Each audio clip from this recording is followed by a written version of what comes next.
लोक आउटसोर्सिंग भाई मैंने आंदोलन करुला बेले तो भारी कुर्साटना करुँच कहीं कर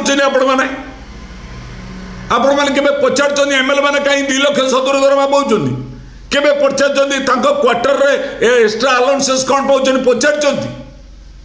कौ दिन पाई गोटे एमपी 3 थर पाँच भत्ता पाँच पचार गोटे एमएलए होता पाँच गोटे एमपी है बोले केबे पचार भारत वर्ष अर्थ को नष्ट कर आउटसोर्सिंग कर्मचारी मैंने ये भोग स्टेटमेंट दिंतु ना आगामी दिन में रक्ताक्त संघर्ष हम। विद्याधर महांती मो जड़े श्रमिक नेता आज आम नुहे जाजपुर जिले में जाजपुर रोड थिबा एठारे युग्म श्रम आयुक्त बा विभागीय श्रम आयुक्त कार्यालय रे आज आम आईएनटीयूसी एआईटीयूसी तरफ मिलित भाव में एक विक्षोभ प्रदर्शन कलु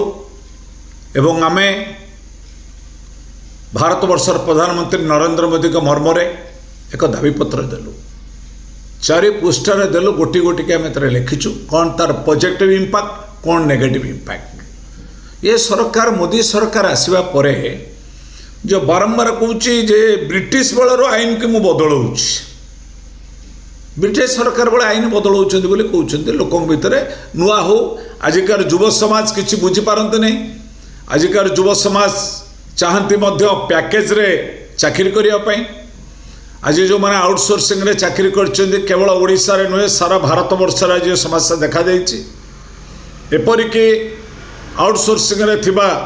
900 कर्मचारी हिमाचल प्रदेश हाईकोर्ट रे आश्रय नेले हाईकोर्ट तलब कला सरकार को सेमान को तुरंत स्थायी नियुक्ति दियो। ये अवस्था हरियाणा रही अन्य प्रदेश रही आर रैंडम चली ओडिशा आर परिस्थिति आहरी संकटापन्न।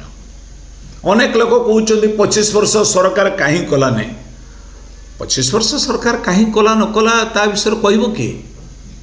आउटसोर्सिंग भाई मैंने कौन कहे जे जीवन बचाई करते कौन से कहे यही परिप्रेक्षी आम लड़ाई करूला बेले वर्तमान सरकार जो 4 गोटी 20 कोर्ट 21 तारिख में पारित कले आपको आज प्रचलन कले संशोधित करी ये देश गोटे संकट सृष्टि कर आम 48 आवर काम कलापर सप्ताह आम विश्राम नौलु आम 8 घंटा काम घंटे विश्राम नौलु ये समस्त चली गोटे लोक 12 घंटा पर्यटन काम कर फॉर एग्जांपल जदि 3टा कर्मसंस्थान 8 घंटा करते 8 3 24 3टा लोकर काम करुले ये सरकार बर्तमान 12 घंटा काम करने को बाध्यतामूलक जो करुच्ची 2टी लोक 24 घंटा रहिले तो 3टा लोकर जनक लोकर बर्तमान मैन पावर रिड्यूस होला 12 घंटा जे काम करिवो से घर बाहर केतबले 10 घंटा मैंडेटरी आउ 2 घंटा ओभर टाइम रे ताको बाध्य करिवो करिवा पई नले चाकरी बाहर जीवो एई तो कथा आ विरोध करुचु 1923 मसीहार गोटे रूल थिला वर्कर्स कॉम्पेन्सेशन एक्ट तापर किछि नाही सामाजिक सुरक्षा ना से एक्ट रे बर्तमान श्रमिक किछि अधिकार पाइबो नाही 1926 मसीहार थिला trade union act formation of the new trade union act ता भी परिवर्तन हबो 300 लोक जो कारखाना रे कम अच्छे से जहाँ कर छटे कर मारी पार धक्का मारी पार विदा करदे पार आपण लेबर डिपार्टमेंट जापरें 1947 1948 मसीहा वेज एक्ट एवं इंडस्ट्रियल डिस्प्यूट एक्ट से एक्ट में परिवर्तन हो ताले रहिबो कौन ये ब्रिटिश ना रे 44 श्रम आईन को संशोधन ना रे 29 टी टोटाल संशोधन करदेले 44 लेबर एक्ट भितर 29 एक्ट को संशोधित कले 4टी कोड कले कौन आ द्वारा कौन परिवर्तन सब मुझे कोड विषय कहूँ और रिपीट करें इंडस्ट्रियल रिलेशन डेवलपमेंट कर सोशल सिक्योरिटी दिज्व हेल्थ ये हम वेज आसो आपणकर माने समस्त सुविधा 4टा कोड भितर अच्छी बाकी ना ग्राच्युटी कथा कहूँ ग्राच्युटी आप 5 वर्ष पाते वर्ष पाए बुझीपारे कि तमें 5 वर्ष माने कमटा वर्षक आप विदा करदे बोधे वर्षक किसी ना कहीं आप टीवी मीडिया रे विभ्रांत कर लोक वर्षक भितर किसी मिल ना जोटा मैंने टेम्परारी वर्क जो मैंने अच्छा 1 ईयर कले भी बाहर कर दिया किसी मिल ना जब रेगुलर प्रोसेस रे से अपॉइंटमेंट पाइब 5 वर्ष रेगुलर प्रोसेस रे थी ताल से पाइब।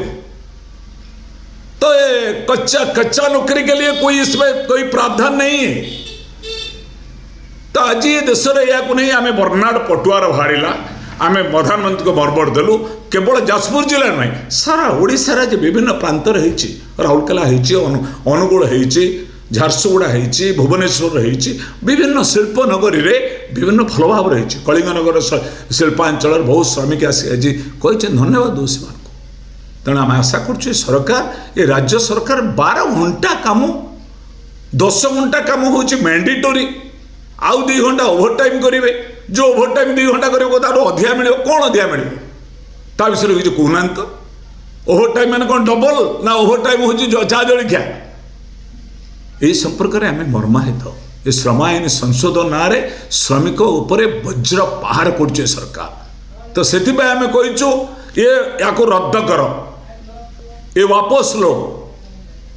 ये जो श्रम कोड करा जाइए श्रम कोड रे श्रमिक मारण कर आदानी अंबानी बड़ लोक कर अच्छी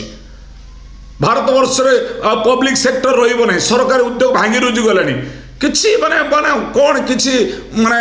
अनेक लोक आउटसोर्सिंग भाई मैंने आंदोलन करुला बेले तो भारी कुर्साटना करुँच कहीं कर आपण मैंने केबे पचार एमएलए मैंने कहीं 2 लाख 70 दरमा पाँच केबे पचार क्वार्टर रे एक्स्ट्रा अलाउंसेस कौन पाँच पचार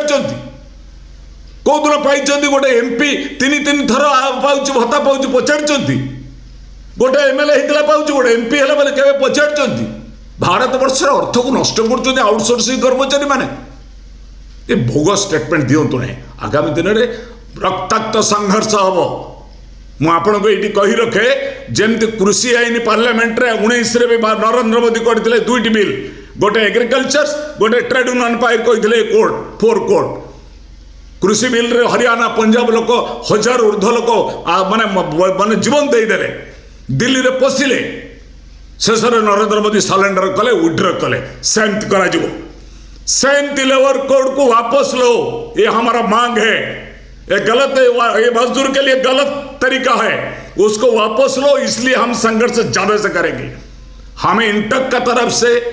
और कोई हमारा जो आदमी साथी लोग AITC तरफ में आज बोले थे बहुत चर्चा हुई ऑफिस के अंदर लेबर ऑफिसर को उसके चर्चा के उसका मुंह में कोई कुछ मुद्दा नहीं निकला।